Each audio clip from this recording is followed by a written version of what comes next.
Yes.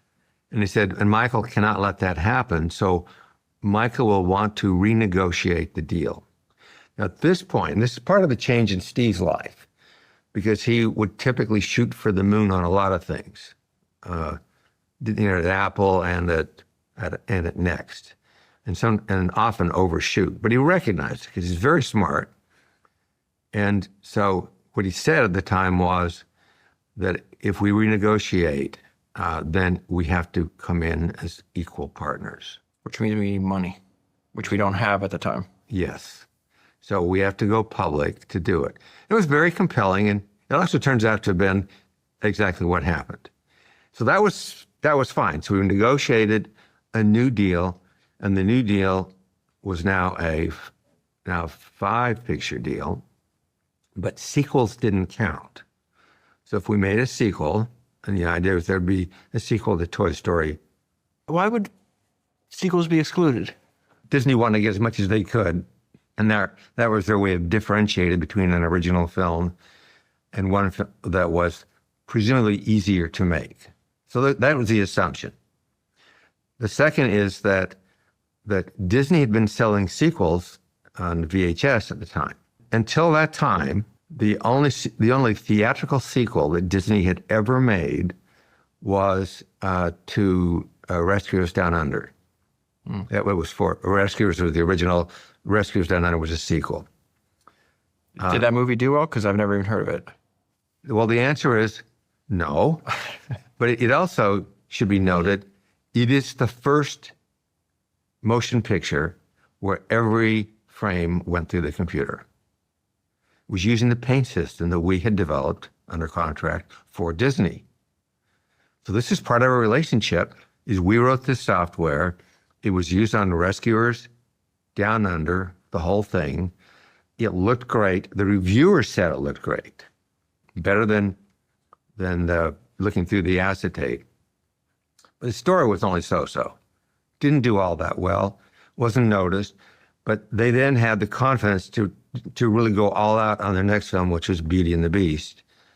That one I'm familiar with. Yeah, using the same software. Beauty and the Beast came out in 1991, a pivotal year, which we should come back to in a minute.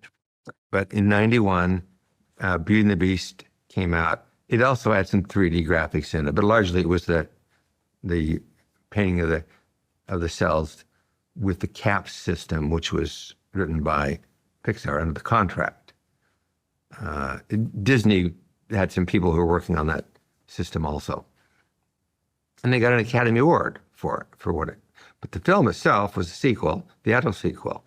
So Disney did not perceive of a sequel as something which was worthy of going out in the theaters. So when we had the deal to make the additional films, then sequels were now perceived of as not at the same level of quality or anything else as a theatrical release. So that was the logical rationale for it.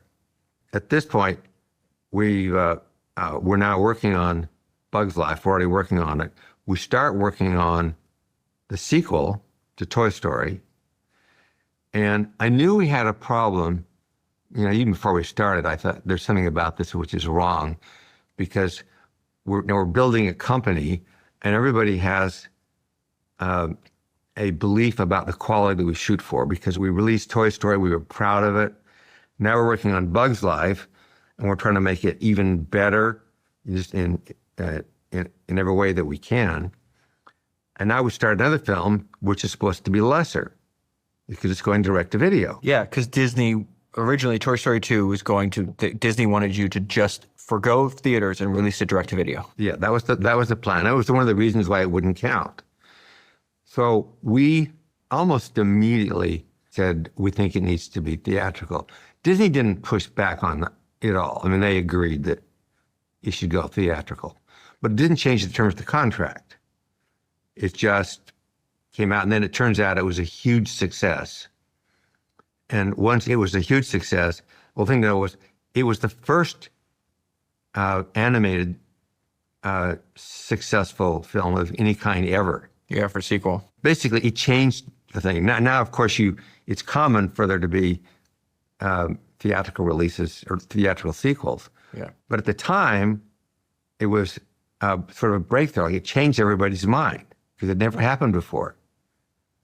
So the issue now came with Toy Story 3. Because Toy Story 3 would be a sequel. And Steve said to Michael, says, Michael, we're a public company. Our investors are expecting that we're coming to the end of the contract.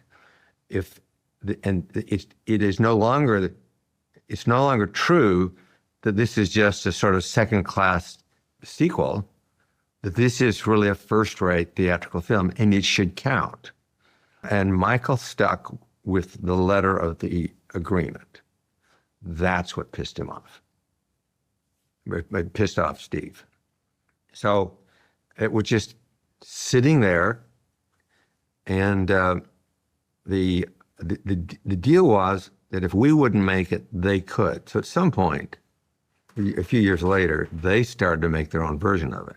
Which would kill the morale on your team because they don't think of these people. This is like just the amount of effort and energy they put into the character is almost like your child. It's like saying, now somebody else is raising my child.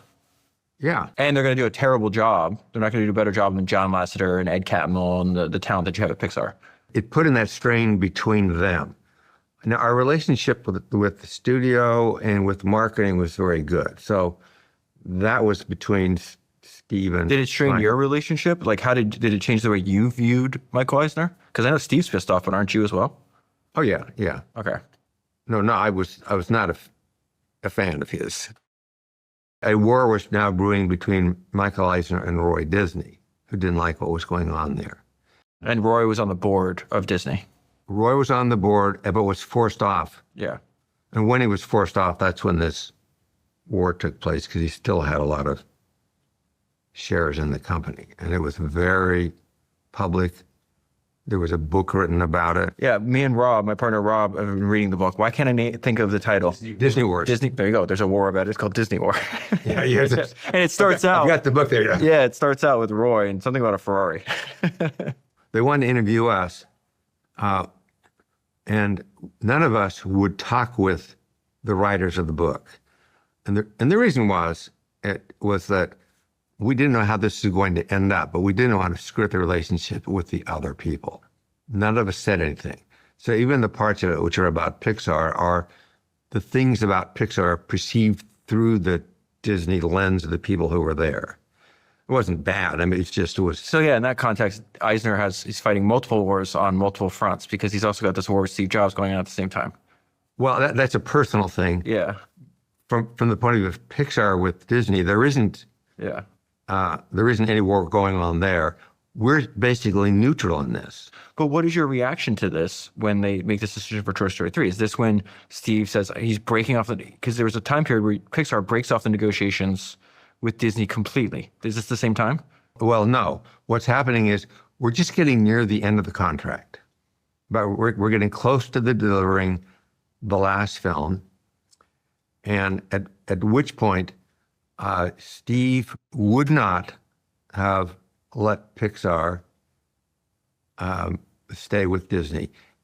Steve, at this point, also knew that he had cancer. And he was, it was an emotional time once in which, it's actually when he showed us the first iPhone, when it was a secret. And we're on this bridge between the one building and there's a bridge over that goes between another tall building next to it. And their secret lab is where they're designing it. And he told us that, he didn't know how long he was going to live. And he lived several years after that, but he wanted to make sure that his family was taken care of. He wanted to see his son graduate from high school. And he wanted to make sure that Pixar was in good shape. It was very emotional at that time. Michael Eisner was still the CEO, and he would not have continued with Michael Eisner.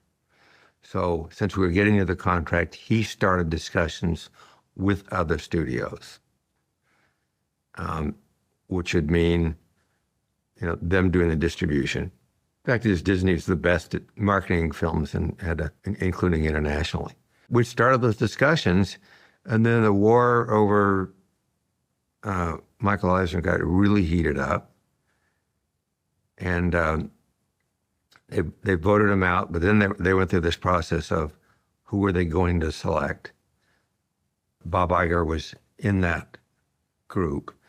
Steve had talked with Bob Iger in the past because at the time he was like the COO because Michael Eisner was busy fighting out this major lawsuit he was in with Disney and the board and all that. And they finally made a decision. Once he takes the CEO role of Disney, and if I remember correctly, The night before. Yeah, Bob Iger had said when he knew, the first person he called was his daughters, and the second person he called was Steve Jobs. Yes. So he called Steve at his home on Sunday night and said, tomorrow it's going to be announced that I'm the new CEO, so this need to be confidential until that time. He said that he's been to all the parks and he knows that all the new material is coming from Pixar. There's actually an interesting story about that, where I think this might have been Bob Iger's book, might have been in yours too, where he's standing next, this is before he's CEO of Disney. It was his book. Okay, he's standing next to Michael Eisner. I think they're at Hong Kong Disney. And Michael's like, let's watch the parade. You know, the parade that happens at the end of every day. And all the characters are going by. And he realizes every single character that is popular in the parade was created by Pixar and not Disney Animation. And that's how he knew, no matter what, I cannot let Pixar get away. What happened when he called Steve, because he told Steve that, but then he said that he's been to Disney Animation and they say that they've got it almost fixed. Essentially, they've found what the problems are and they're about back on track. And you would have called that bullshit at the time? What Bob says is he did not believe that they were nearly fixed. And you didn't believe that either? Oh, no, I knew it wasn't. Okay. I knew they didn't have a shot at it.